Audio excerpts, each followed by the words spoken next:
Hello दोस्तों, स्वागत है आप सभी का संघर्ष नगर यूट्यूब चैनल में। तो देखते हैं आज का पहला प्रश्न क्या है। फॉर ए सिक्योर एसईओ की थीम के साथ एसईओ 2023 की आधिकारिक वेबसाइट किसने लॉन्च की है? ऑप्शन ए चीन, option B Brazil, option C Bharat, option D रूस।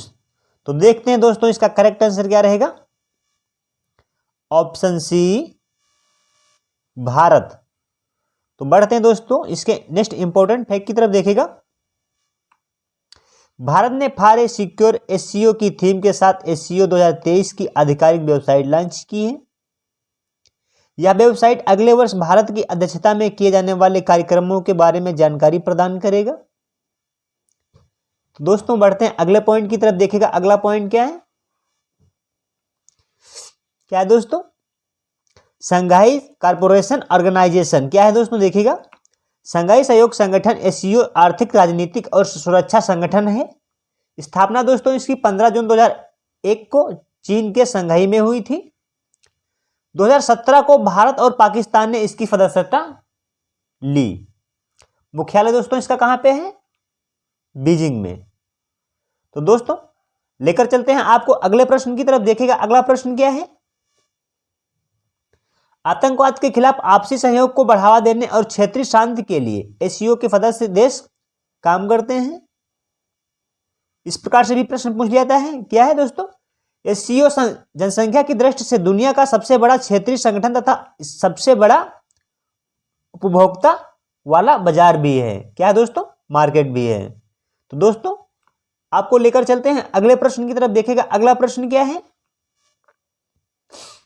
भारत सरकार ने सार्वजनिक क्षेत्र के बैंक पीएसबी के प्रबंध निदेशक एमडी और मुख्य कार्यकारी अधिकारी सीईओ का अधिकतम कार्यकाल 5 साल से बढ़ाकर कितने साल कर दिया है? तो दोस्तों इसका पहला ऑप्शन क्या रहेगा? 10 वर्ष। दूसरा क्या रहेगा? 15 वर्ष। ऑप्शन सी क्या रहेगा? 12 वर्ष। ऑप्शन डी क्या रहेगा? 14 वर्ष। तो दोस्तों इसका करेक्ट आंसर क्या रहेगा?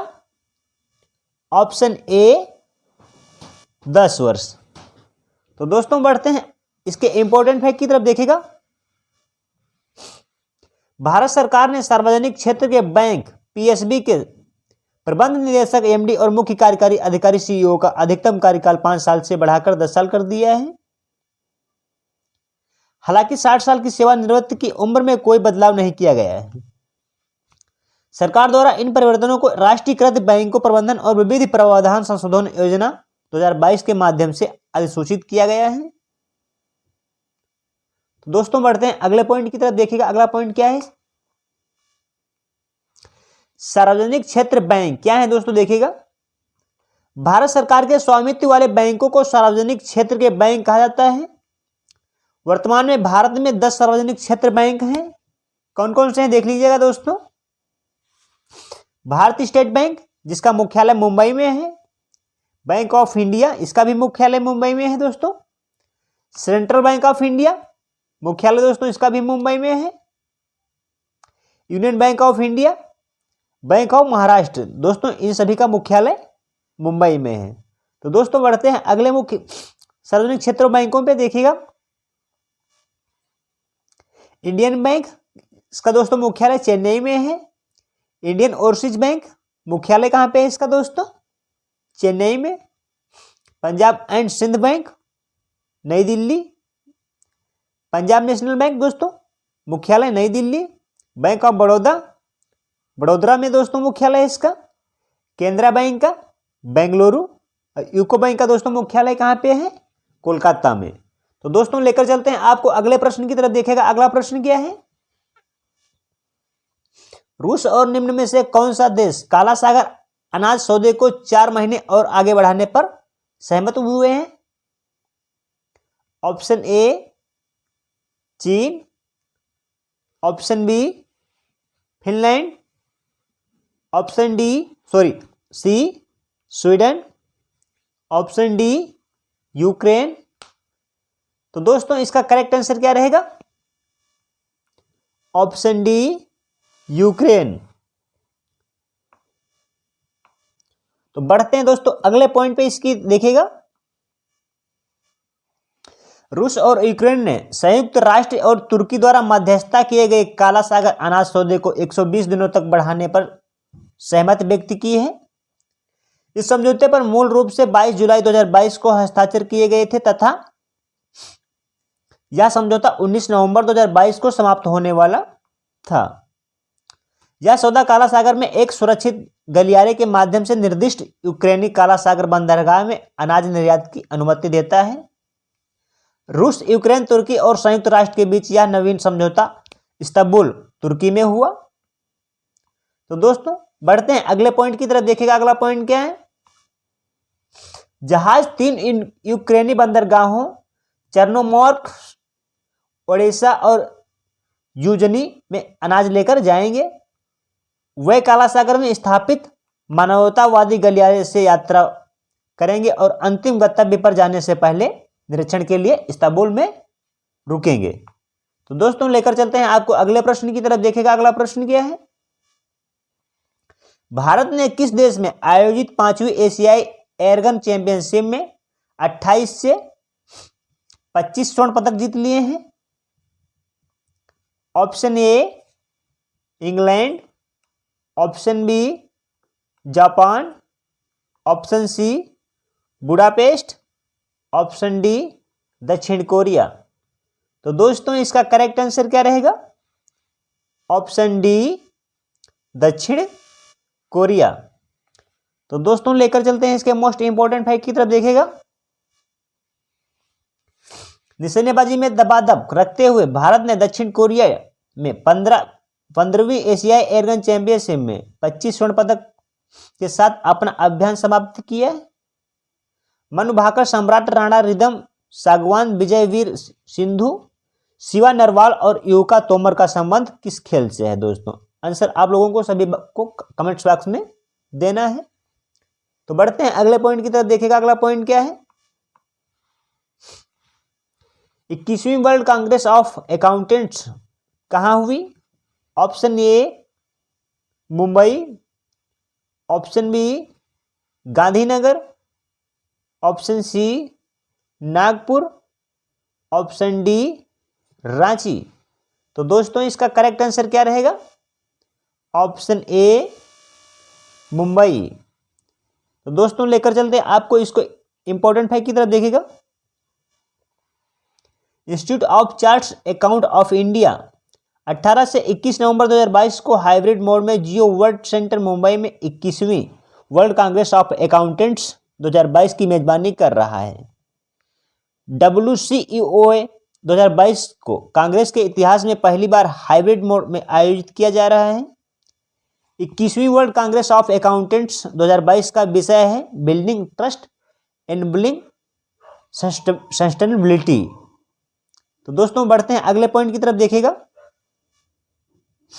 Institute of chartered account of India क्या है? दोस्तों देखिएगा institute of chartered accountants of India chartered accounts act 1949 के तहत स्थापित एक वैधानिक निकाय है। स्थापना दोस्तों इसकी 1 जुलाई 1949 को हुई थी। यह कारपोरेट मामलों के मंत्रालय भारत सरकार के प्रशासनिक नियंत्रण में आता है। मुख्यालय दोस्तों इसका क्या है? नई दिल्ली। अध्यक्ष दोस्तों इसके कौन है? डॉक्टर देबाशीष मित्रा। तो दोस्तों लेकर चलते हैं आपको इसी के अगले पॉइंट की तरफ। देखिएगा पूर्वोत्तर ओलंपिक खेलों के दूसरे संस्करण में कौन सा राज्य पदक तालिका में शीर्ष पर रहा है? Option A, Arunachal Pradesh. Option B, Nagaland. Option C, Manipur. Option D, Assam. तो दोस्तों इसका करेक्ट आंसर क्या रहेगा? Option C, Manipur. तो दोस्तों बढ़ते हैं इसके इंपॉर्टेंट फैक्ट की तरफ। देखिएगा उत्तर पूर्व ओलंपिक खेलों का दूसरा संस्करण मेघालय की राजधानी शिलांग में संपन्न हुआ। सप्ताह भर चलने वाले ओलंपिक खेलों में मणिपुर शीर्ष स्थान पर रहा। खेलों का आयोजन मेघालय सरकार और राज्य ओलंपिक संघ द्वारा पूर्वोत्तर ओलंपिक संघ के तत्वावधान में किया गया था। अरुणाचल प्रदेश को 2019 में खेलों के दूसरे संस्करण की मेजबानी करनी थी, लेकिन कोविड-19 महामारी के बाद योजना में बदलाव किया गया और शिलांग को इन खेलों की मेजबानी दी गई। तो दोस्तों लेकर चलते हैं आपको अगले पॉइंट की तरफ। देखिएगा अगला पॉइंट क्या है। पहला नॉर्थ ईस्ट ओलंपिक खेल 2018 में मणिपुर में हुआ था। तीसरा संस्करण दोस्तों इसका नागालैंड में आयोजित किया जाएगा।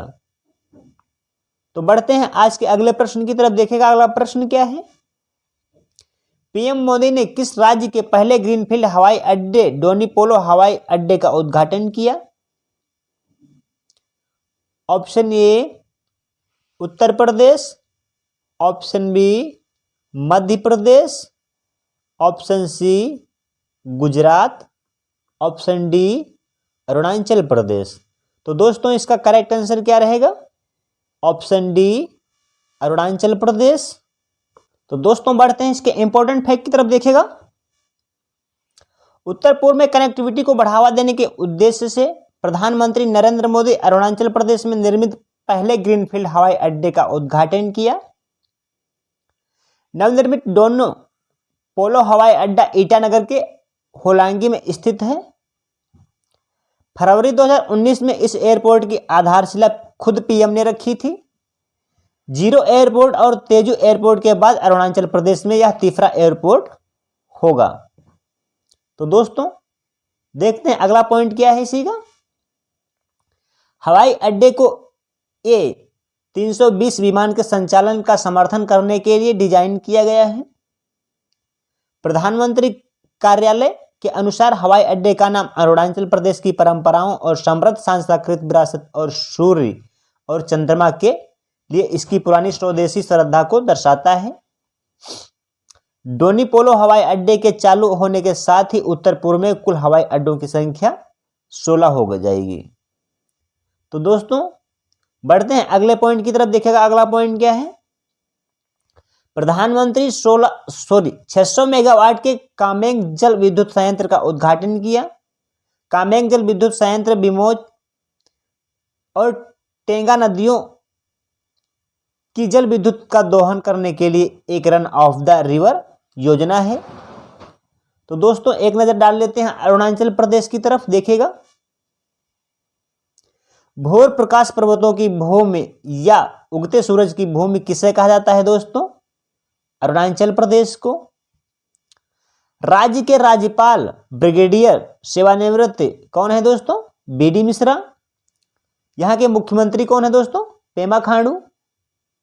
और राजधानी क्या है दोस्तों इसकी? किसकी दोस्तों? अरुणाचल प्रदेश की, ईटानगर। तो दोस्तों बढ़ते हैं अगले प्रश्न की तरफ। देखिएगा अगला प्रश्न क्या है। निम्न में से किस देश के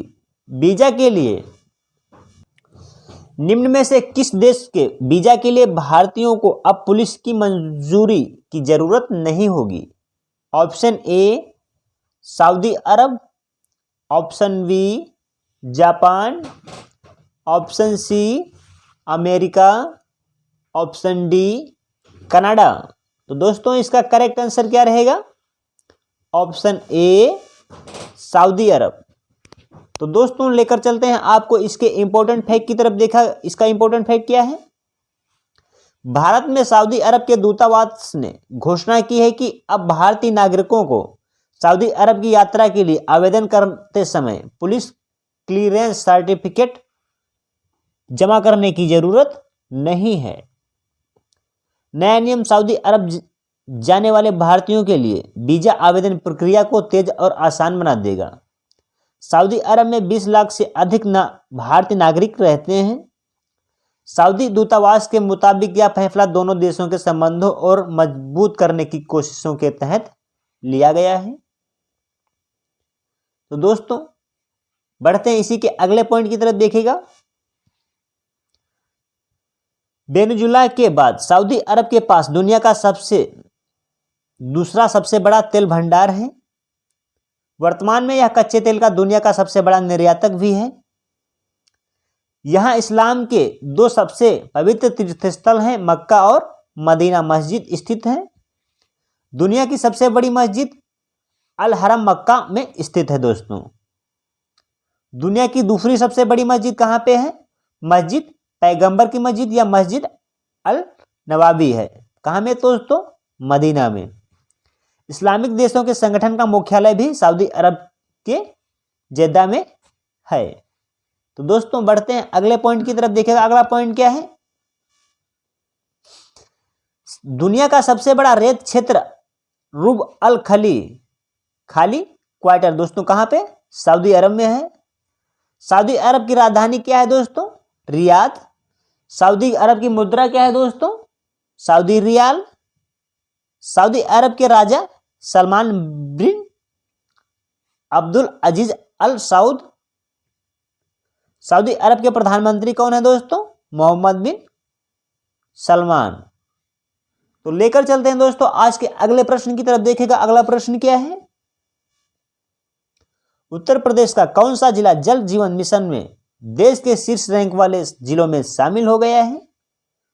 option A Shahjahanpur, option B Meerut, option C Prayagraj, option D Varanasi. तो दोस्तों इसका करेक्ट आंसर क्या रहेगा? Option A Shahjahanpur. तो दोस्तों लेकर चलते हैं इसके इंपॉर्टेंट फैक्ट की तरफ। देखिएगा ग्रामीण क्षेत्रों में चिन्हित हितग्राहियों के घरों में नल से पेयजल उपलब्ध कराने में जिलों द्वारा प्राप्त लक्ष्य के अनुसार जिलों की रैंकिंग की जाती है। उत्तर प्रदेश के कई जिलों ने रैंकिंग में अच्छा प्रदर्शन किया है। विशेषकर शाहजहांपुर ने आकांक्षी जिलों के साथ साथ परफॉर्मर करने वाले जिलों की श्रेणी में देश भर में शीर्ष स्थान पर हासिल किया है। तो दोस्तों बढ़ते हैं अगले प्रश्न की तरफ। देखिएगा अगला पॉइंट इसी का क्या है। जल जीवन मिशन का लक्ष्य प्रत्येक ग्रामीण घर को 55 लीटर प्रति व्यक्ति प्रतिदिन की दर से सेवा स्तर के साथ कार्यात्मक घरेलू नल कनेक्शन प्रदान करना है। यह लक्ष्य 2024 तक प्राप्त करने का रखा गया है। केंद्रीय जल शक्ति मंत्री गजेंद्र सिंह शेखावत हैं दोस्तों। तो बढ़ते हैं आज के अगले प्रश्न की तरफ। देखिएगा अगला प्रश्न क्या है। आदिवासी बच्चों में तीरंदाजी को बढ़ावा देने के लिए सरकार कितनी अकादमियां स्थापित करेगी? ऑप्शन ए 100 अकादमियां, ऑप्शन बी 150 अकादमी, ऑप्शन सी 200 अकादमी, ऑप्शन डी 120 अकादमी। तो दोस्तों इसका करेक्ट आंसर क्या रहेगा? ऑप्शन ए 100 अकादमी। तो दोस्तों बढ़ते हैं इसके नेक्स्ट इंपॉर्टेंट फैक्ट की तरफ। देखिएगा जनजातीय मामलों के केंद्रीय मंत्री अर्जुन मुंडा ने कहा है कि सरकार ने आदिवासी बच्चों के बीच प्रतिभा को बढ़ावा देने के लिए देश में 100 तीरंदाजी अकादमी स्थापित करने का फैसला लिया है। दीपिका कुमारी लिब्बा राव का संबंध दोस्तों किस खेल से है? आप लोगों को आंसर कमेंट बॉक्स में देना है। तो दोस्तों बढ़ते हैं अगले पॉइंट की तरफ। देखिएगा अगला पॉइंट क्या है इसी का। भारत का पहला हाथी मृत्यु ऑडिट ढांचा किसने पेश किया है? Option A Karnataka, option B Uttar Pradesh, option C Tamil Nadu, option D Kerala. तो दोस्तों इसका करेक्ट आंसर क्या रहेगा? Option C Tamil Nadu. तो दोस्तों लेकर चलते हैं आपको इसके इंपॉर्टेंट फैक्ट की तरफ। देखिएगा तमिलनाडु के वन विभाग ने राज्य में हाथियों की मौत की रिकॉर्डिंग और निगरानी के लिए एक अधिक विस्तृत और पारदर्शी प्रक्रिया स्थापित करने के लिए एक हाथी मृत्यु लेखा परीक्षा ढांचा पेश किया है। दोस्तों तमिलनाडु की राजधानी क्या है दोस्तों? चेन्नई। तमिलनाडु के मुख्यमंत्री कौन है? एम.के. स्टालिन। तमिलनाडु के राज्यपाल कौन है दोस्तों? आर.एन. रवि। तो दोस्तों लेकर चलते हैं आपको टॉप 10 स्टैटिक जीके प्रश्न की तरफ। देखिएगा दक्कन के ताज के नाम से कौन सा मकबरा प्रसिद्ध है? बीबी का मकबरा। दिल्ली सल्तनत में दीवान ए अर्ज की स्थापना किसने की? बलबन ने। संतोष ट्रॉफी किससे संबंधित है? फुटबॉल से। टोक्यो किस द्वीप पर स्थित है दोस्तों? होन्शु। राष्ट्रीय अनुसूचित जाति आयोग की स्थापना किस अनुच्छेद के अंतर्गत की गई है? अनुच्छेद 338 के तहत। तो दोस्तों बढ़ते हैं अगले प्रश्न की तरफ। देखिएगा, जीव विज्ञान का जनक किसे कहा जाता है? अरस्तु को। आदित्य L1 मिशन का संबंध किससे है? सूर्य का अध्ययन। सूर्य पर एनर्जी किससे बनती है? नाभिकीय संलयन से दोस्तों। अखबारी कागज बनने का सरकारी कारखाना कहां पर है? नेपाल नगर में। तुलबुल परियोजना किस नदी पर स्थित है दोस्तों? झेलम नदी पर। दोस्तों यदि हमारे द्वारा दी गई जानकारी से आप संतुष्ट हैं तो हमारे चैनल संघर्ष नगर को आप लोग सब्सक्राइब कर लीजिए और वीडियो को लाइक कर दीजिए और ज़्यादा से ज़्यादा अपने दोस्तों को शेयर करें।